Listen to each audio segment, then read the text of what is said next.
29장 30장은 이제 예루살렘 이스라엘의 징계와 심판의 내용을 다루고 있으며, 나아가서 또 우리 하나님께서 이스라엘을 막대기로 사용하신 아수르 나라를 멸망시키시고 마침내 이스라엘 나라를 회복하시는 그런 내용들로 구성이 되어져 있습니다. 29장 1절에 슬프다 아리엘이여 다윗이 진친 성읍이여 해마다 절기가 도래오니라. 내가 아리엘을 괴롭게 하리 그가 슬퍼하고 애곡하며 내게 아리엘같이 되리라. 그래서 이제 여기서 아리엘이 무엇인가? 여기서 이제 여러 가지 해석이 있는데, 여기서 이제 아리엘은 이스라엘을 다르게 표현하는 말입니다. 다르게 표현하면 이제 예루살렘 성읍을 다르게 표현하는 내용이 되어집니다. 아리엘은 뭐냐? 하나님의 제단, 하나님의 제단 혹은 하나님의 번제단, 이렇게 해석할 수 있습니다. 그래서 예루살렘은 하나님의 성전이 있는 곳이죠. 하나님을 예배하는 곳입니다. 그래서 하나님의 번제단으로 예루살렘을 이렇게 표현해 주고 있습니다.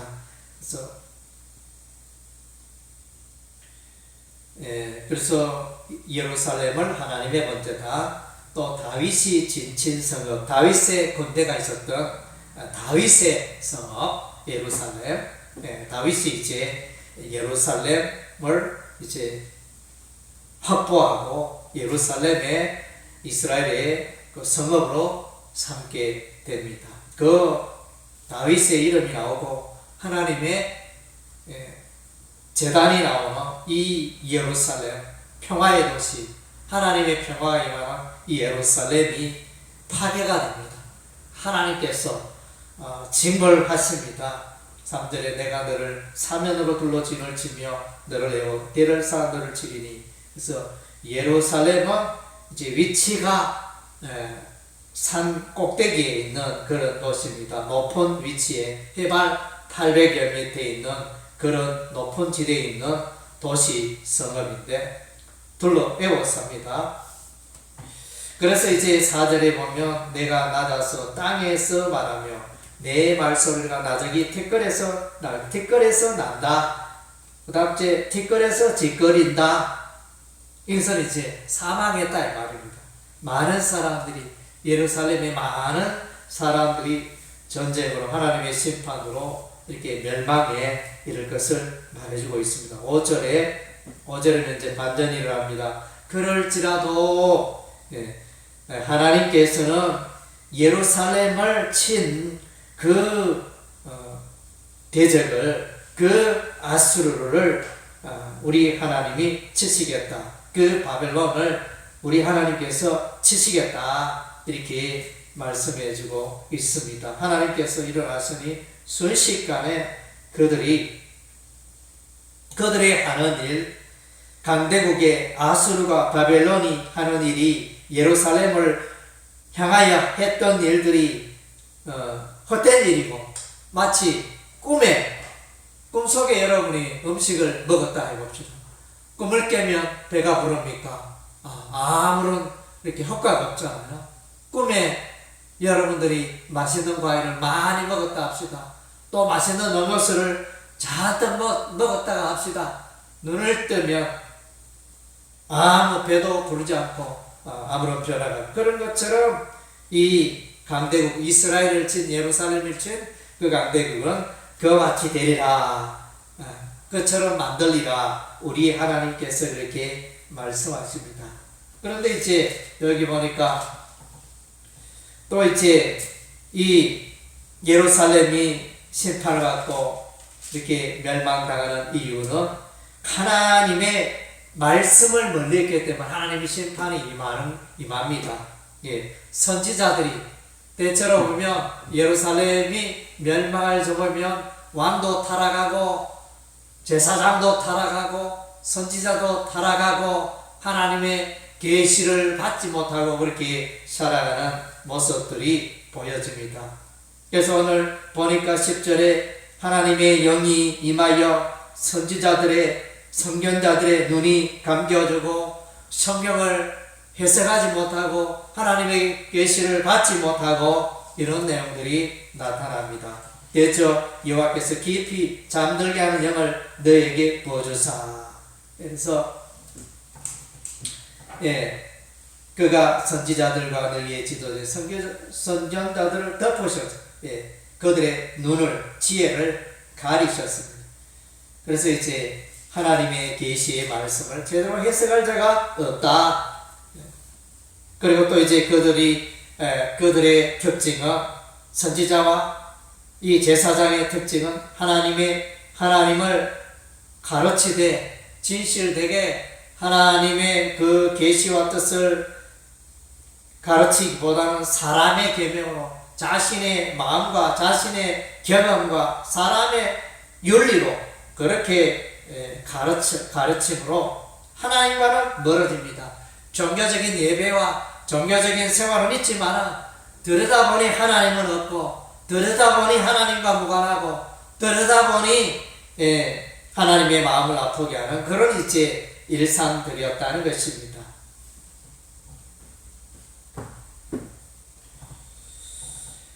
그래서 이들은 이제 하나님의 토기장이 하나님, 절대 주권을 가진 하나님, 역사의 주인이 되시고 이스라엘의 흥망성쇠의 열쇠를 갖고 계시는 그 하나님에 대하여 제대로 알지 못했습니다. 하나님을 경외하지 않았습니다. 친족들의 너희의 패역함이 진마도다. 토기 장이를 어찌 진흙같이 여기겠느냐? 지원받은 물건 어찌 자기를 지은 내게 대하여 이르기를 그가 나를 짓지 않았. 정말로 패역하고 그래서 자녀가 부모에게 대항하는 그런 이제 아주 악한 이런 이제 이스라엘의 모습을 말씀해 주고 있습니다. 그러나 하나님은 근본 사랑의 하나님입니다. 그래서 이제 다시 예루살렘의 이스라엘의 가나안 땅에 복을 내리십니다. 17절에 오래지 아니하여 레바논이 기름진 밭으로 변하지 아니하겠으며 기름진 밭이 숲으로 여겨지지 아니하겠느냐. 그날에 못 듣는 사람이 책의 말을 들을 것이며 어둡고 깜깜한 데서 맹인의 눈이 볼 것이며 겸손한 자에게 여호와로 말미암아 기쁨이 다겠고 사람 중 가난한 자가 이스라엘의 거룩한 이로 말미암아 즐거워하겠다. 다시 이제 회복되는 역사를 보여주고 있습니다. 그렇게 된 이유는 하나님께서 강한 자 아수르 바벨론을 치셨습니다. 20절 21절에는 이는 강포한 자가 성을 되었으며 오만한 자가 꺼졌으며 죄악의 길을 엿보는 자가 다 끊어졌습니다. 이렇게 말. 그래서 이제 하나님의 이 역사로 말미암아 그래서 29장과 30장에 보면 주로 하나님의 명칭은 이스라엘의 거룩하시니 이렇게 하나님은 거룩한 하나님으로 이렇게 나타나 있습니다.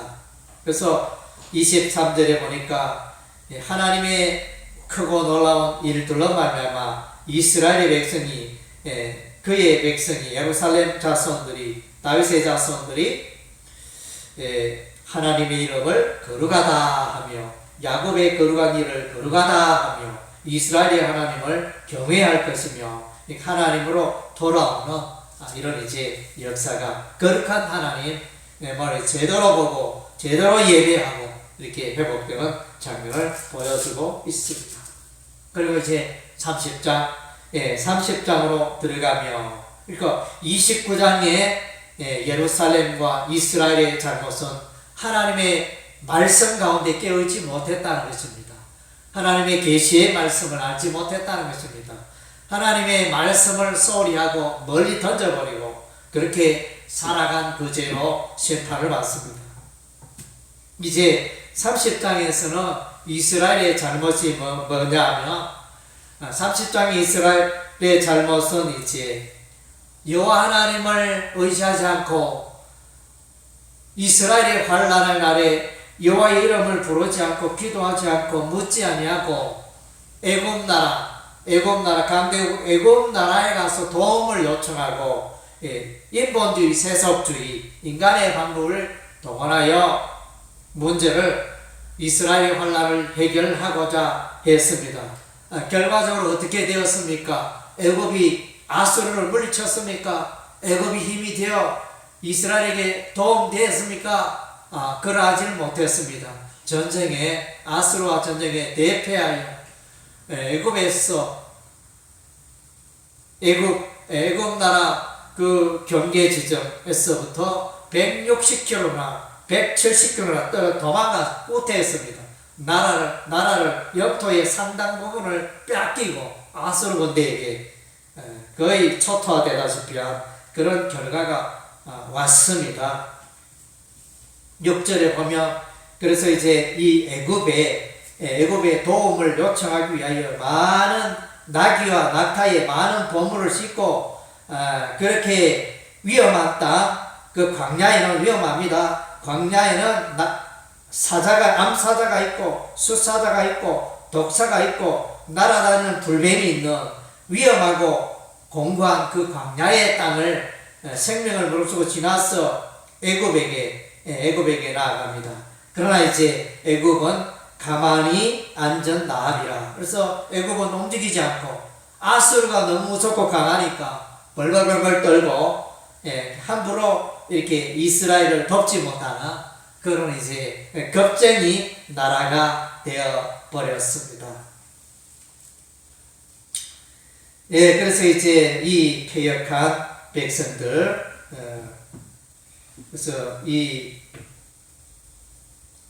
국가적인 이스라엘의 환란의 날에 이들이 해야 될 것은 하나님을 찾는 일입니다. 15절에 주 여호와 이스라엘이 거룩하신 이가 야치 말씀이되 너희가 돌이켜 조용히 있어야 구원을 얻을 것이요 잠잠하고 신뢰해야 힘을 얻을 것이요 너희가 원하지 않냐고. 그러니까 하나님을 바라봐야 돼요.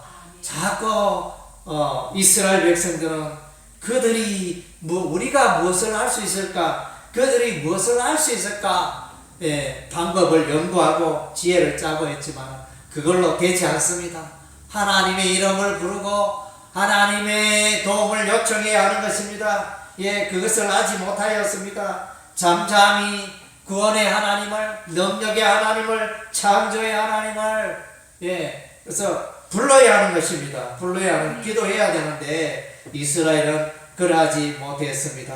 그래서 그들은 다 도망가고 쫓기고 도망가고 숨고 그래서 형편없는 삶이 되었습니다. 18절에 그러나 여호와께서 기다리시나니 이는 너희에게 은혜를 베풀려 하시며 이루어나시리니 이는 너희를 긍휼히 여기려 하심이라. 대저 여호와는 정의의 하나님이시라. 그를 기다리는 자마다 복이 있도다. 하나님을, 여호와 하나님을 기다리시기 바랍니다. 우리는 내 삶의 일이 고이고 잘 안 될 때, 또는 우리의 삶의 환경이 힘들고 어려울 때 너무나 낙담하고 포기하고 자꾸 이제 인간적인 지혜와 인간적인 경험과 인간적인 방법을 동원합니다. 어려운 순간에 여러분 주의 이름을 부르시기 바랍니다. 하나님을 바라보고 이런 환경이 왜 나에게, 우리에게, 우리 교회에, 우리 가정에 왔는가 생각하면서 잠잠히 하나님을 낭망하며 또 하나님의 그 지혜와 뜻을 기다리며 또 하나님의 그 도움을 잠잠히 기다리는 것이 우리 인생의 지혜인 것입니다. 그래서 우리가 그걸 잘해야 돼요. 우리 하나님의 백성들은 늘 하나님 앞에 엎드리고 하나님의 이름을 부르고 그렇게 해야 하는 것입니다. 그래서 이스라엘 백성, 특별히 히스기야 왕 때 애굽 나라에 사신을 보내어서 아수르가 위험하니 우리를 도우시라 이렇게 하여 평화 조약을 맺고 서로 이제 상호 방위 조약을 맺고 그렇게 했지만 그건 아무 소용이 없습니다. 도움이 안 되었습니다. 그래서 하나님을 찾아야 하는 것입니다. 하나님께서는 그러나 이러한 중에 은혜를 베풀어 주십니다. 20절에 주께서 너에게 환난의 떡과 고생의 물을 주시나. 그래서 지금 엄청 이스라엘의 환난과 고생의 삶을, 전쟁의 어려움을 겪고 있지만 하나님께서 내 서성은 다시 정비지 않으시니 내 눈이 내 서성을 볼 것이며 너희가 오른쪽으로 치어든 왼쪽으로 치어든 내 뒤에서 말소리가 내 귀에 들려 이것이 바른 길이요 너희는 이리로 가라 할 것이며. 그래서 이제 이 부분은 이제 선지자, 이 서성은 이제 선지자를 의미한다. 통상 일반적으로 그렇게 해석을 합니다. 그래서 이제 선지자의 그 지혜가 열리고 하나님의 계시가 임하여 이제 아까 조금 전에 보면 29장에 보면 선지자와 선견자가 그 눈이 멀어가지고 하나님의 계시를 알지 못하고 그랬는데 하나님께서 다시 그의 영을 선지자와 선견자를 부어주심으로 이스라엘에게 하나님을 말하고 하나님의 뜻과 계시를 드러내고 인도하는 이런 이제 서성의 역할을 한다. 이렇게 이제 1차적으로 해석할 수 있고 2차적으로는 이제 이 서성은 하나님을 말한다. 혹은 성령님을 말한다. 혹은 예수님을 말한다. 이렇게 해석할 수 있습니다. 그래서 성령님께서는 교육을 하시잖아요. 우리가 요한복음 14장과 요한복음 16장에 보면 성령님은 오셔서 그의 백성을 지도하고 깨닫게 하고 예수를 알게 하고 그래서 교육하는 그런 일들을 성령께서 하십니다. 그런 의미에서 성령님이 서성이 되신다 이렇게 할 수도 있습니다. 또 예수님이 서성이 되신다 이렇게 할 수도 있습니다. 그래서 이제 이들의 삶이 우상을 번져버리고 우상을 신뢰하지 않고 하나님만을 예배하는 하나님의 말씀 따라 하나님의 말소리 하나님의 계시와 뜻을 따라 살아가는 이런 이제 삶을 살게 된다는 것입니다. 그래서 다시 평화가 임합니다. 전쟁의 땅에 이제 다시 시냇물이 흐르고 다시 채소와 곡식이 자라고 다시 그 황폐한 땅에 우리 하나님이 비를 내려주시고 곡식이 풍성하며 땅이 기름지게 하고 목장에서 양떼가 번성하게 하는 이런 일들을 하나님께서 다하여 주시는 것입니다. 그래서 햇빛처럼 찬란한 광명의 날이었습니다. 얼마 전에는 빽빽한 구름, 흑암의 구름으로 말미암아 비통하고 슬프고 그런 날들이었는데 이제는 그 빽빽한 먹구름이 다 지나가고 다 사라지고 하나님의 햇빛이 7배나 찬란하게 비치는 그런 이제 예루살렘 이스라엘이 된 것입니다. 희망이 가득 찬 이스라엘의 모습을 보게 됩니다. 이스라엘의 반석에 계신 하나님을 찾습니다. 29절에 너희가 거룩한 절기를 지키는 밤에 하듯이 노래할 것이며 피리를 불며 여호와의 산으로 와서 이스라엘 반석의 하나님께로 나아갈 것이다. 마음의 즐거움으로 가득할 것이다. 그래서 31절에 여호와의 목소리에 아수르가 낙담할 것이며 주께서는 막대기로 아수르를 치실 것입니다. 32절에 여호와께서 예정하신 몽둥이 바벨론 나라를 통하여 아수르 위에 다 칠 때마다 서구를 치며 수금을 탈 것이며 그는 전쟁 때 팔을 들어 그들을 치시리라.